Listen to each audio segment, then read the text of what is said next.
Welcome to Hilary Topper On Air, the podcast you can't afford to miss. Music evokes emotion. It makes you either want to dance, laugh, or even cry. And today, I have a very special guest who can lift your spirits. I'm Hilary Topper, and this is Hilary Topper On Air. Today's guest is the infamous Zoë Lewis, a musician who lives in Provincetown and travels around the world performing and making people smile. Welcome to the show, Zoë. Thank you, Hilary. So tell us a little bit about yourself and your music. When did you know that you wanted to be a performer? Well, I suppose when I came out of the womb. I mean, my mum had me at 51 years old, so it was a shock to her. I was a late in life baby. And my mum, well, she always told me she was tone deaf, so she sort of prayed for a child that could sing. So I was always encouraged, but I didn't really have music lessons. I just picked up things and kept, trying to make music out of them. And it's been like that ever since. And, I just wanted to play music, really. I don't know if I thought about performing, but as soon as people listened, I just performed. So I always have performed. It's funny. And I always have had music in my life. That's I think awesome. I can't do anything else. I have to. I have a drive to do it, So you have a new album out, and it's called Always a Sixpence. Can you tell us a little bit about it and your inspiration? Yeah, well, I have now, that's number 9 of my albums. And I'm originally from England, but I moved here when I was 23, or I came traveling, and then fate made me stay. And, always a sixpence. Well, so I'm very nostalgic about England, and I go back every year. So I grew up with these older parents, and it was sort of like being brought up by my grandparents, I suppose. They were always older than my friends' parents. So I grew up with old tunes and, maybe slightly more of a Victorian attitude. And my dad was very English, and he wore tweed, and he retired when I was 11. So I was very noisy around the house, and he just wanted a quiet house. He just wanted to prune his rose bushes and things like that. Now, my mum was from France. She was more gregarious, but, my dad liked me to be quiet, which was very difficult for a little Zoe. So I found that if I could keep quiet for a moment, then I would have lovely times with my older father. And he was an electrical engineer, so I would hang out with him in the garage, and, he would entertain me by giving me a screwdriver to undo plugs and sockets. And, anyway, in the summer we would go prawning, we would go fishing, and on the sea. And that was another time that was really nice to spend times with my dad. And I had to be very quiet, because then you can catch the fish. So always when we walked home quietly together with our bucket of prawns for my mum to cook, we would go down this little road, and he'd always say, "What's that on the floor shining?" And it would be a sixpence. So I called it Sixpenny Lane. Every time I went up this lane, I found a sixpence. It was magic. Wow. So it took me till I was 16 to work out that my dad had been chucking the sixpences down for me. So now Sharon throws a pound coin. But anyway, that's why it's about showing love in a different way. And just because he was quiet and a little bit cranky at times, he would always throw a sixpence down for me. And it was the best. That's beautiful. So I enjoyed my quiet dad. And that whole album is about, don't judge a book by its cover, basically. Awesome. It's a great album. Now, so you have different songs on this album that are so different from each other. Can you talk about the different styles that you use and why you decided to use I'm all over the place. And I think in a way it's part of my problem, because no one ever knows, like radio DJs never know which program to put me on. Should we play on the jazz station, on the world station, on the funny station, on the children's station? Mm-hmm. but that's me. I'm all over the place. So I like so many things. So I get inspired, and I like theater. I like to tell a story in my songs. And so I've traveled to over 70 countries now. Wow. And it was very good for me when I first left England and started seeping in the different grooves. I went to New Orleans and learned the New Orleans jazz style. I went to all across Latin America. I mean, little English village girl hadn't ever heard Latin music properly before. So that was really great for me to try and get those grooves into my skin, under my skin. And so yeah, I'm like a sponge, I suppose. And if you expose yourself to tons of influences, it comes out in your work. And I don't like to be put in a box. I like to think out of the box. And so yeah, it's really from traveling and just jamming with all different people. And so yeah, I've got Latin grooves, I've got swing in there, I have folk, I have all Americana, all kinds of gypsy swing. I love gypsy music, which really the gypsies, they travel all over the place, and they picked up tons of influences. So yeah. Very cool. Very, very cool. So talk to me, what's your favorite album from your collection? And also, what's your favorite artist? Which is your favorite child, Hilary?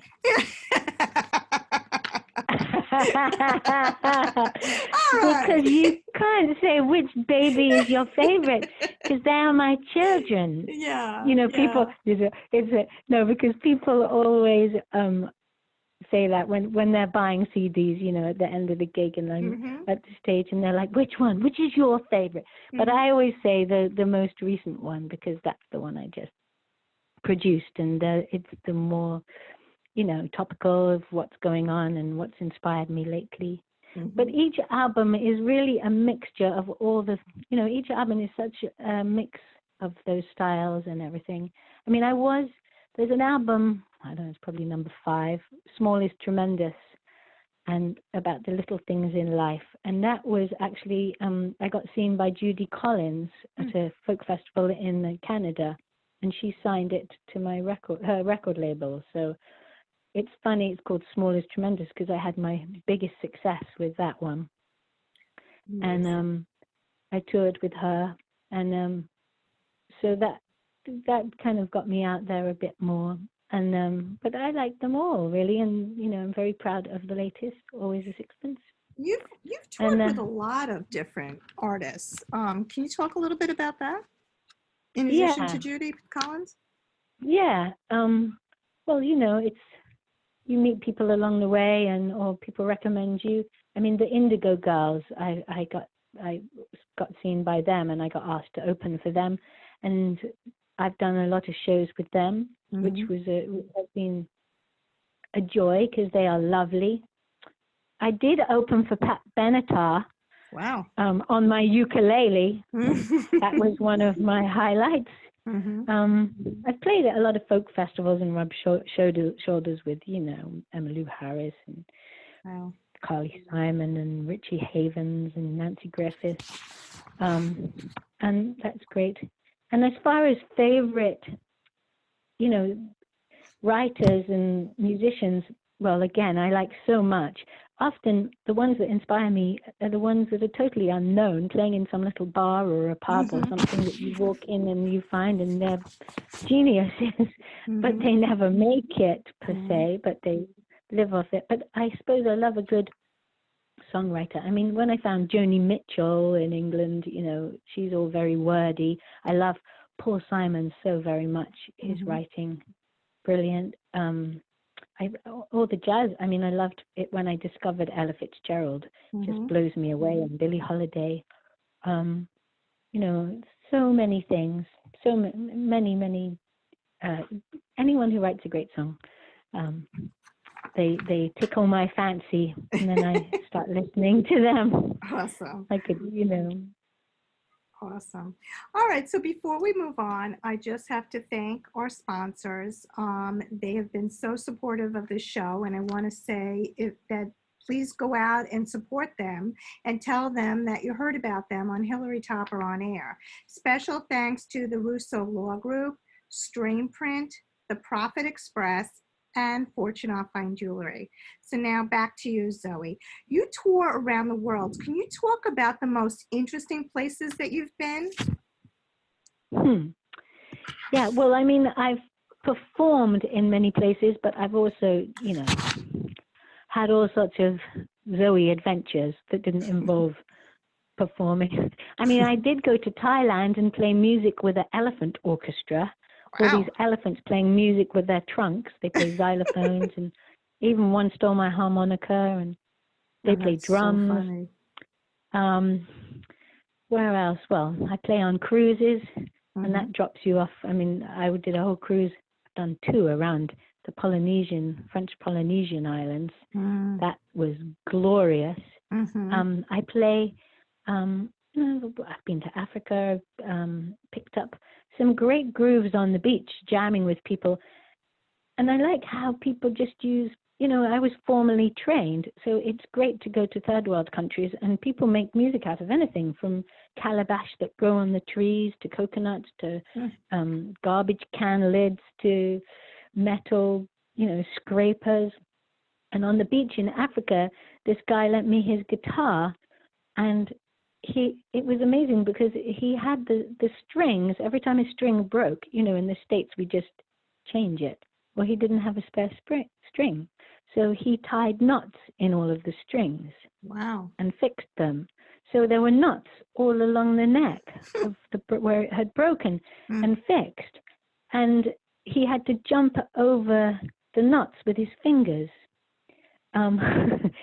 And that made a certain style of music. It was fascinating. Wow. It's sort of like Django Reinhardt. He ended up playing the gypsy style of jazz because his fingers burned and fused together. I don't know if you know that story. No. But he had it, but that changed his whole style, and he's like very famous for it. Very cool. The whole style of music. So I love that, but it's another thing of not staying in the box. It's using all different things you find to make music. So I encourage that with kids. And in Mexico, I go every winter now, and I play in Puerto Vallarta, and I love Mexican music too. That's so cool. That's where I'll be this winter. That's what I was just going to ask you. What's your upcoming tour plan? So yes, well, you're going to Mexico, and you're going to be there for a couple of months? This is correct, yes. I'm sitting here talking to you in rainy, dreary Provincetown. So I'm counting the days that I go to Mexico. So yes, Puerto Vallarta is a little similar to Provincetown in a way. It's very, it's a touristy town. They have their high season. It's a party town. It's pretty gay. It's very fun. And so there's plenty of gigs to be had. So I did my first season 5 years ago for 2 weeks, and then it just grew and grew. So now I'm playing 2 months in Puerto Vallarta, and then going to travel to different expat communities. There's one in Guadalajara called Lake Chapala, one in San Miguel Allende, and then I end up doing a show in Mexico City now. So, and I'm even playing in a little town called Yalapa, which is beautiful. And that's a funny gig story because the first time I ever played there, it was on an outside stage, and we had to stop the show because a baby goat had just been born. And I jumped up and helped them cut the umbilical cord. No, oh my. That's awesome. And so I live for moments like that during gigs. I like that. That's probably my strangest gig story. Now, you also are going to be touring around the U.S. again. When are you starting your tour, your U.S. tour?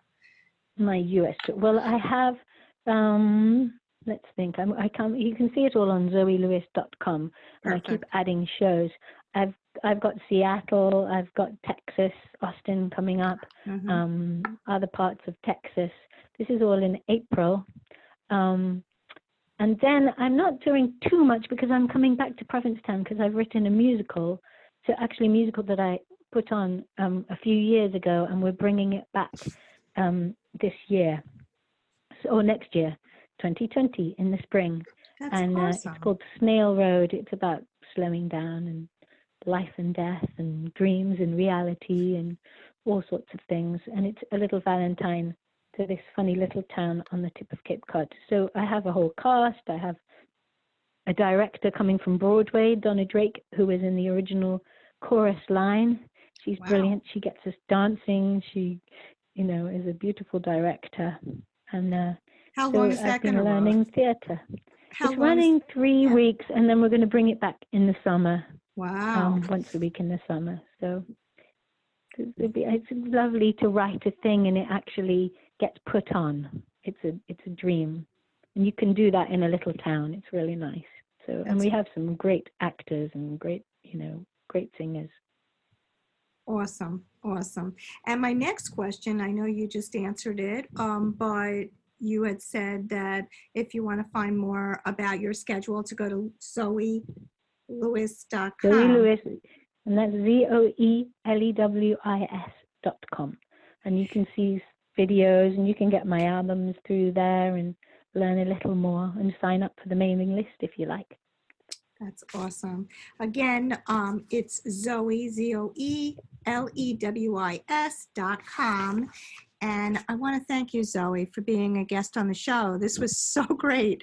Oh, you're the best, Hilary. Thank you. And I also want to thank our sponsors, the Russo Law Group, Stream Print, The Profit Express, and Fortune I'll Find Jewelry. And last but not least, I want to thank you for tuning in and listening. If you want more information on this show or any other show, visit our website at hilarytopperonair.com, where you can find us on Spotify, iTunes, Google Play, SoundCloud, Mixcloud, you name it, we're out there. We're even on Amazon Alexa now. Have a great week, and we'll see you next time. Yay.